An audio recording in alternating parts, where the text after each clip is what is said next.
Hi everybody, my name is Ashley Delaney and I am doing my application presentation on early childhood cognition and how it relates to the frameworks that we currently use for teaching CI 448, which is teaching children mathematics. I am currently a teacher in that class, a professor for that class, and this presentation would be targeted towards the other teachers or the other professors that teach CI 448, and the goal would be to emphasize how the frameworks are linked to other early childhood education information that and research that we have available.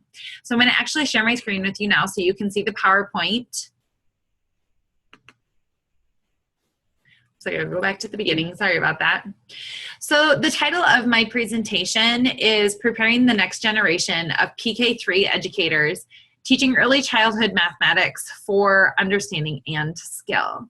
So the key here is that I have said understanding and skill, right? Currently, our CI 448 class is only talking about understanding. A lot of the skill portion of it is left behind. But I think there's some strong connections to be made from the articles that we've currently read in CI or in HDFS631. So I'm hoping to incorporate those things to provide justification for the frameworks that we're using and to argue that we should add a framework of play. So currently in CI 448, we have 3 frameworks that we emphasize during the class. One of them is about teaching practices, and it's from the National Council of Teachers of Mathematics. The second one is about cognitive demand, so lower order thinking tasks and higher order thinking tasks. A lot of times we use the words lots and hats. And then the third is done by Poya. And Poya is an older piece of literature, but it's very popular in math education. And it focuses on the stages and steps that students need in order to learn mathematics through problem solving, which is really what this class focuses on, using problem solving as a pedagogical strategy to teach and differentiate for all learners. So the NCTM framework of teaching practices really looks at how a teacher should set up their classroom and their instruction in order to benefit all students and to develop mathematical understanding and conceptual understanding instead of to have students learn about regurgitation math, right? Like we really want students to know that 3 plus 2 really equals 5 because you've combined these things, not just that 3 plus 2 equals 5 because they've memorized that. The goal here would be towards the bottom towards the bottom, building procedural fluency from conceptual understanding. In other words, we really want to be focusing on concepts or those higher order thinking skills so that they become so knowledgeable about the concepts that it becomes almost automatic. Or sometimes we say learning for automaticity. So you're not just regurgitating because you've memorized, but you are so strong in your foundational knowledge of mathematics that you are capable of doing things at a rate of automaticity, okay? So when we look at how the NCTM teaching practices are related to Reggio, which was presented in class, I think there's some really interesting connections here. I'm going to actually go from the bottom up because I think it makes more sense. So the whole goal with NCTM is giving kids control in the classroom, right? We should really be driving our instruction based on student need. And I think this is really the strong crux of Reggio as well. So if you look at the bottom, it says giving endless opportunities for children to express themselves. And this is the key here with NCTM. Teachers should not be making instructional choices based off of a textbook outline or based off of what they like to learn or what they like to do as students. We should be basing this off of what kids are telling us and what strategies kids are using and what funds of knowledge that these kids bring to class with them, what experiences that they have had. And so really all of the 8 components of the NCTM framework are related to getting kids to express themselves. And I think this is something that's strongly supported by Reggio. Really, kids need a chance to express themselves in as many ways as possible. I think the next part that is interesting is the cyclical nature of the NCTM framework, which you can see in the red. So excuse me, teachers should be collaboratively establishing instructional goals with students. This means that even though the students may want to cover a particular topic or they may want to go to a next place, the teacher is also responsible for ensuring that students are proficient in the standards that they're required to teach. So Reggio also supports this, right? Children need to have some control over the direction of their learning.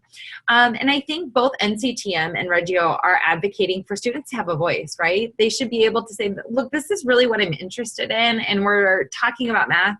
And it's the teacher's job to incorporate both of those things, which is why I think the cyclical nature is important, right? If you look down at the bottom of the NCTM framework, it says elicit and use student evidence. This is based on getting students to move forward, right? We need to see what students have done, what they're comfortable with, what their readiness level is, what their background experience is, what their interests are, and what our standards are in order to be moving kids forward the next day, future days, future skills. Excuse me. And so children have the ability to shape and direct their learning on the front end and on the back end with the NCTM framework. And really in the middle, this is where it comes into learning from experiences and the relationships to others in the world. All of these teaching strategies or these effective teaching practices are promoting those two things very much so. So instead of, you'll notice the second one for the NCTM framework says promoting reasoning and problem solving. This is the idea that we should create tasks that are open-ended enough for students to develop these relationships and to learn from their experiences. The teacher's job is not to highlight exactly how they would do it, but to allow students to struggle through those tasks, have conversations, ask questions, make connections, show their learning, make representations in order for them to facilitate those connections through experiences and to make those relationships concrete and eventually into the abstract. So very much so, Reggio and the NCTM frameworks are crossed over, which is great for our class currently.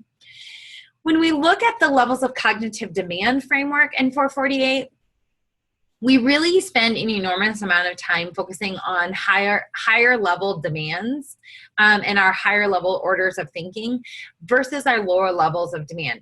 And I think that this is something that is important that we do, but I think it's also something where we have to stop saying that lower level demanding tasks are not valuable. Because when you look at some of the research in early childhood education and early cognition, you'll note that there are benefits to both sides. So we need our teachers, our teacher, pre-service teachers to be accessing both of these things. So Bonowitz studied how teacher instruction actually influences kids' acquisition of novel information. And essentially what she found is that there are costs and benefits of instruction, right? So instead of just saying, nope, instruction is bad, let kids explore, only play, what she's saying is that both have value. It really depends on two things. First, it depends on the teacher. Is the teacher knowledgeable? Is the teacher skillful? Is the teacher helpful to the students? And two, how likely are the kids to discover this information on their own, especially if it's novel information? And so what she's essentially saying is, really, if there is a zero chance that these kids are going to be discovering this learning on their own, there is value to teacher-led instruction, which we traditionally look at as lower level tasks, right? But she's also saying you can't do that all the time. If you do that all the time, then you completely miss out on the students being able to explore and discover novel information on their own, which is one of the foundations that we use to ensure that kids learn through problem solving, make those representations, make those connections, draw upon those relationships, and really learn through experiences. So there has to be a balance of both. And I think what's critical is that the balance is not necessarily equal. I think there's a difference between those things. So when we look back at the NCTM teaching practices, remember, I just said balance is different than equity, right? Or equalness. Excuse me. So here are those teaching practices. The ones I've highlighted in yellow could potentially capitalize on lower level demanding tasks, right? These are things where we're looking at what we already know. They're typically more teacher-led, and there's a lot of potential for direct instruction. Conversely, what I've highlighted in red are the things that require students to be developing and exploring mathematical knowledge.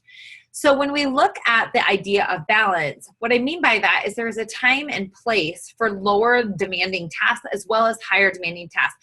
But we still have to continue encouraging our pre-service teachers to be spending much more time on having students explore and develop their mathematical knowledge through exploration and problem solving, even if they front load some of the tasks with teacher instruction, or maybe there's something where they've been asking kids questions or noticing student evidence that points to that maybe there needs to be some direct instruction to help clarify what they've discovered so far. And Bonowitz says this is really a double-edged sword of instruction, right? So if you are going to be teaching or direct instruction, this simultaneously offers advantages and disadvantages. So the decision about how to balance direct instruction and discovery learning depends largely on the lesson to be learned.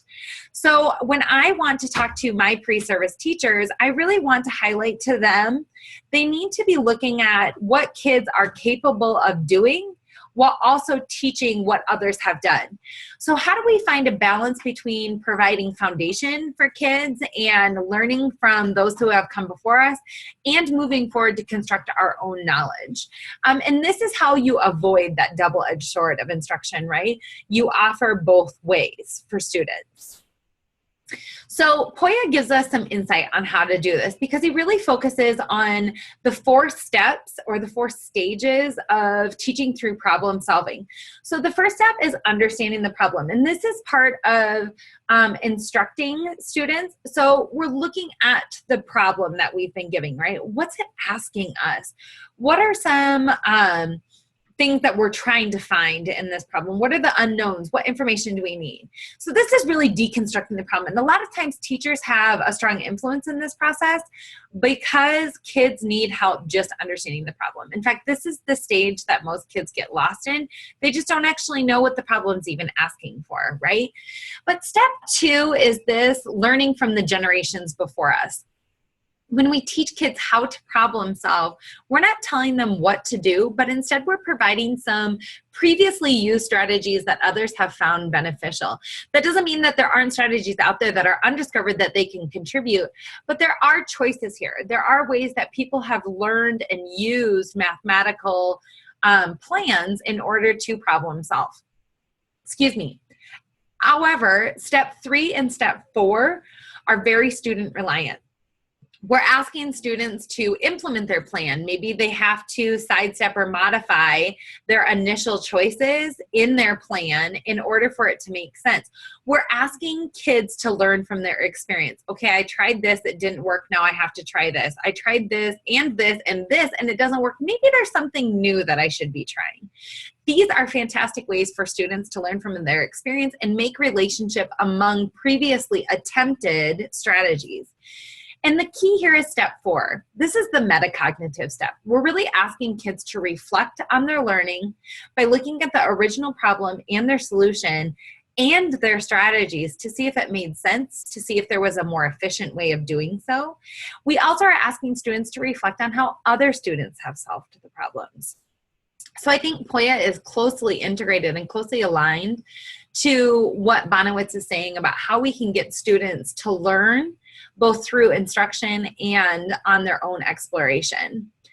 But today I want to make an argument for adding a new framework, a framework of play as curriculum into our class. I think this is something that we teach maybe not explicitly, and I would really like to teach this explicitly. I think this balance avoids the cuts from the double-edged sword of education. I think we can teach teacher-led instruction. I think we can show the pre-service teachers how guided exploration and problem solving are critical components, But what I think that we're missing that we need to start explicitly teaching is student exploration through play. So Schwartz and Luckenbill talk about this in their article, and they talk about how critical play is for students having a chance to really experience through their senses, for students holding something. And another person who talks about this is Van Heil, or Van Healy. He talks about how important it is that geometry really starts through play. So we have researchers from the world of early childhood that are talking about play. We also have researchers from the field of mathematics, or Van Healy, talking about how important play is for geometry. But I believe play is important for more than geometry. It's important for all of mathematics. So I think this is the value of centers. And I think we can teach our pre-service teachers how important it is to have centers that have mathematical basis. And to do so, I have provided a little micro study I did with the kids in my neighborhood. In this micro study, what I tried to do is provide a real world example of how centers and minimal teacher influence or guidance facilitates learning through those centers. So when I developed this center, the standard I was focusing on was a first grade standard, because most of the kids were either kindergarten, first or second grade. So I picked first grade. And it was a geometry standard, asking students to reason with shapes and the attributes of those shapes. So this is 2D shapes as well as 3D shapes. And in the center, it was a bunch of blocks. You can see the green bin in the center of these images. And the green bin had a bunch of these mega blocks. Most preschool teachers are familiar with mega blocks. And I just said to kids, I really want to explore these shapes. What do you think we should do to explore these shapes? And the kids said they wanted to build the tallest tower that did not fall over, and they wanted to do it in teams. So they wanted to make a competition. So what we did is we threw the blocks all over the backyard, and it became a relay race. The kids, they had to run to the backyard, retrieve a block, and bring it back to their group. And then as a group, they had to figure out how they were going to build the tallest tower without it falling over. So this required a lot of trial and error. It required kids building and unbuilding towers. But it was also interesting to see that towards the end of the activity, kids started choosing the blocks from the backyard selectively. So you'll notice that the little girl in the purple shirt, she has picked a smaller block, but it was one of the taller blocks. Some of the blocks are about half the height of the other blocks. So groups started to figure out that the blocks that were taller were more advantageous because they could build taller towers with fewer blocks. So this first group here. All right, Bryn, what are you doing? Gianna, how did you decide how to build your tower?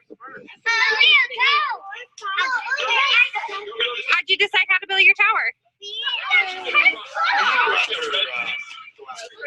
Do you know? Do you have a strategy?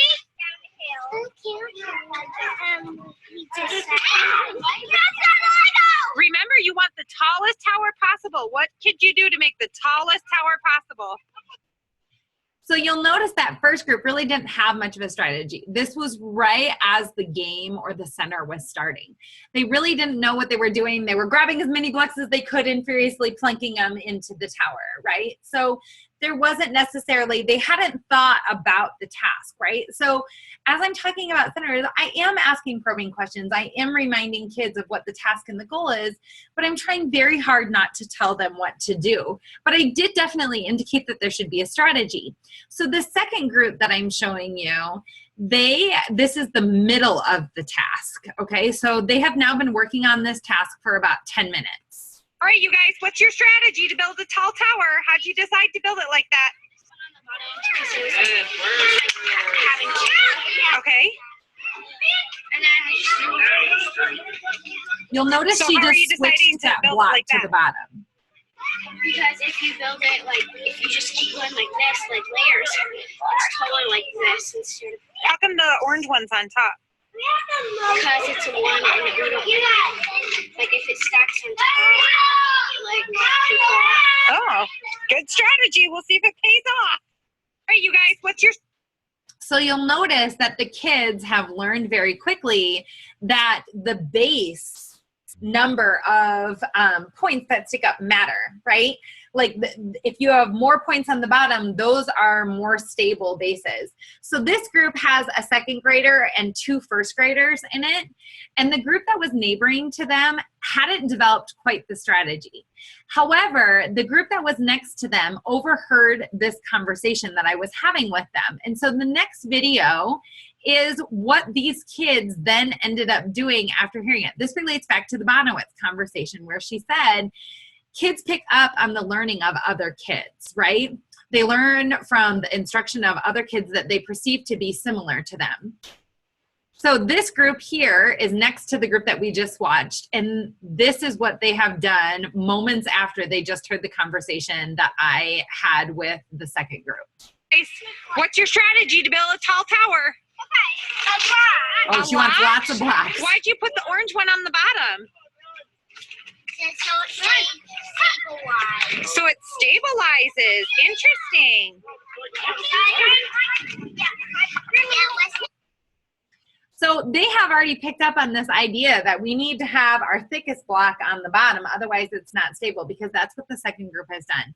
Eventually, the groups all kind of picked up on this strategy, but the students were definitely sharing their experiences with one another to build those relationships. So we were able to achieve the standard that we wanted to by having kids play in a center. And so I think it's really important that we teach our pre-service teachers the value of centers because it promotes play and learning through play. I think it's something we don't teach enough because their teaching practices matter. So when we look at the broader scope of what we're talking about with pre-K mathematical practices, learning is central to these kids' development, all children's development.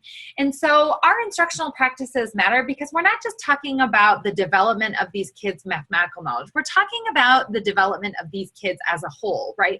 We're talking about social development, emotional development. We're talking about more than just the development of their mathematical understanding. Siegler says, children's absolute level of performance rarely matters in and of itself, right? So we're not looking at just how a kid is doing in mathematics, right? So when we say if a kindergartner is lagging behind, if they're growing, that's great. That's what we want. We want kids to keep growing. It's only a problem if they continue to lag behind at the same rate. So we have to take kids where they are, and I am arguing that all of these practices that we talked in the frameworks, in addition, adding in play, we can help these kids grow even further through our pre-service teachers' classrooms. And then the last point that I want to make is this is high stakes stuff. I think by leaving out play, we are missing a really, really important element of instructing early childhood students.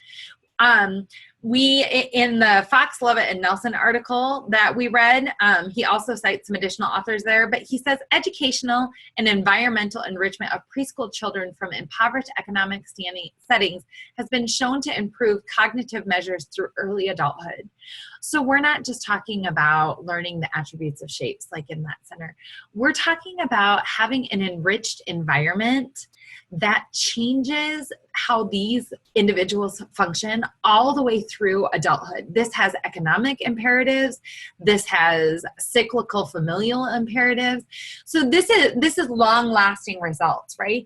And I think by leaving out play, we're missing part of that hugely enriched educational environment. So really we're developing and we're influencing the development of brain architecture. And I think we need to take this seriously and know that there is really fabulous research out there on how cognition is related to play and how learning is related to play.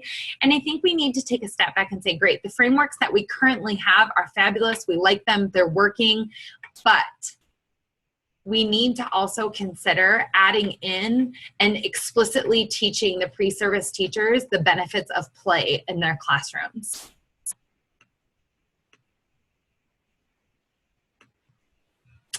So thanks for listening to my application presentation. I tried to apply a lot of what we learned so far about cognition of early childhood to the teaching of mathematics methods in the elementary level. If you have questions, I'd love to answer them. Hopefully it all made sense. Thanks. Have a good one, guys.